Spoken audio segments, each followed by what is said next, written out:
नमस्कार किसान भाइयों, मैं अमरजीत सिंह दशमेश ग्रुप मलेरकोटला की तरफ से आपको जो BS3 के बाद अभी कंबाइन में BS4 इंजन आया है उसके बारे में मैं आपको जो बेसिक जानकारी है अपने माध्यम से आपको थोड़ा इसके बारे में बताऊंगा, ताकि जो फील्ड में और फील्ड के बाद चलाने में आपको कोई समस्या ना आए। तो आइए आपको थोड़ा इंजन के बारे में बताते हैं। ये जो इंजन है, ये इंजन BS4 है जो आप मेरे पीछे देख रहे हैं, और पहले इससे BS3 इंजन आता था। अभी कंबाइन में यही आपको इंजन मिलेगा। इसमें एक क्लस्टर मीटर लगा हुआ है जो आपको ड्राइवर सीट के पास में रहेगा।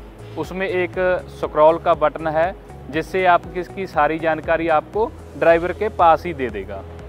उस क्लस्टर मीटर में आपको engine oil pressure, oil temperature और वाटर टेम्परेचर, बैटरी का वोल्टेज आपको बताएगा। और जो इसमें यूरिया का, जिसको हम AdBlue जिसको यूरिया बोलते हैं, उसमें आपको यूरिया की भी सारी ये परसेंटेज उसमें ही बताएगा।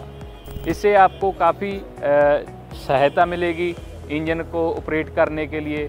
पहले क्या होता था, पहले नॉर्मल मीटर लगे हुए थे। ये क्लस्टर मीटर एक डिजिटल स्क्रीन लगी हुई है। इसके ड्राइवर को काफ़ी आसान रहेगा।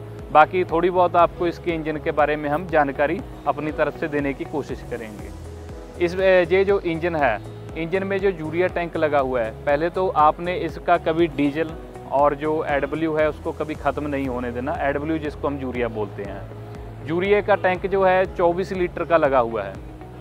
आपने इसको जब यूरिया इसमें डालना है, यूरिया को भी पूरा 24 लीटर ऊपर तक नहीं भरना। जो यूरिया है, इसमें यूरिया आपने जो डालना है गल्फ कंपनी का @AL का जो ओरिजिनल जो आता है, वही कंपनी लेलैंड रेकमेंड करती है इसमें डालने के लिए। उसी को आप यूज़ करें। और जो यूरिया है उसको आपने 20% से कम नहीं होने देना। जो क्लस्टर मीटर लगा हुआ है उसमें इसकी परसेंटेज बताई जाती है यूरिया की। वो आप स्क्रॉल बटन दबाओगे तो सारे फीचर वहाँ पर आ जाएंगे। उसमें परसेंटेज इसकी बताएगा। 20% से आपने कभी भी यूरिया कम नहीं होने देना। उससे क्या होता है कि आपका जो इंजन है वो इंजन आपने RPM ड्रॉप करने लग जाएगा। आपको इस इंजन में जितना ज़रूरी इसमें डीजल और ये यूरिया AdBlue जितना ज़रूरी दोनों चीज़ें ये हैं, उतनी ही ज़रूरी इसमें इंजन को एयर है। एयर आपने इसका जो 8 से 10 बार का प्रेशर रखना है। जैसे मीटर गेज होती है उस पर 100 पर रखना है। इसकी हवा कम नहीं होना चाहिए, क्योंकि जो यूरिया की स्प्रे है वो हवा के माध्यम से ही होती है। और इसको आपने जो कंजम्पशन के बारे में मैं बात करूँगा। कंजम्पशन जो है इसकी जैसे 100 लीटर के पीछे 4 से 6 लीटर ये यूरिया की कंजम्पशन रहती है इंजन की। इसमें एक ईट सिस्टम लगा हुआ है। ईट सिस्टम क्या होता है, जो इंजन चलने के द्वारा नुकसान करने वाली उसमें से गैस पैदा होती है जिसको हम नॉक्स बोलते हैं। वो यूरिया क्या करता है, यूरिया उसमें स्प्रे करता है।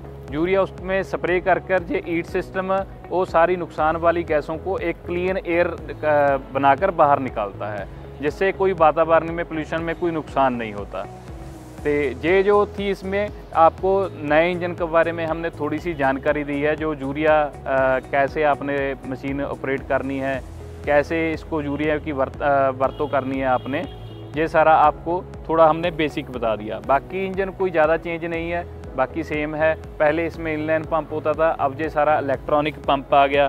डीजल की भी जो खपत है पहले से, ये इंजन की HP भी बड़ी होगी और डीजल की खपत भी सेम ही है। जबकि HP बड़ी हो गई थी और डीजल ज़्यादा लेना चाहिए था। अभी क्या है, ये पंप के माध्यम से सारा इलेक्ट्रॉनिक जो न्यूज़ल सिस्टम इंजेक्टर सिस्टम लगा है, ये उसको इंजन को ऑयल देता है।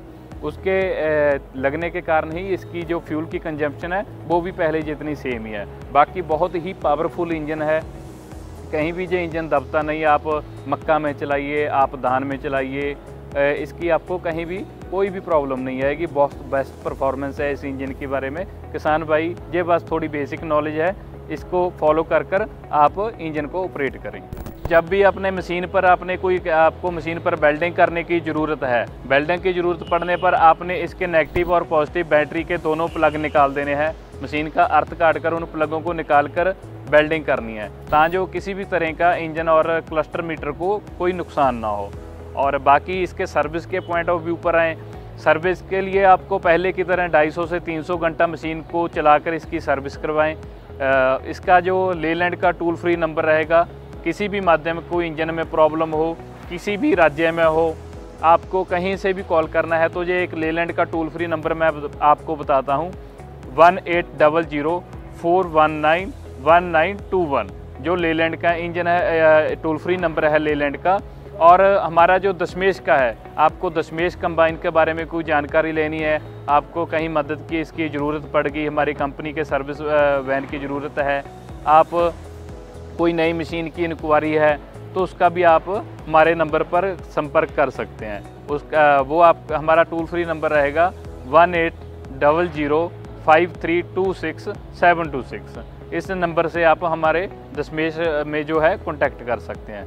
इतनी सी जानकारी देता हुआ मैं सभी भाइयों को नमस्कार कहता हूँ, और जब भी आप आएंगे दशमेश में आपके वेलकम के लिए हम रेडी रहेंगे।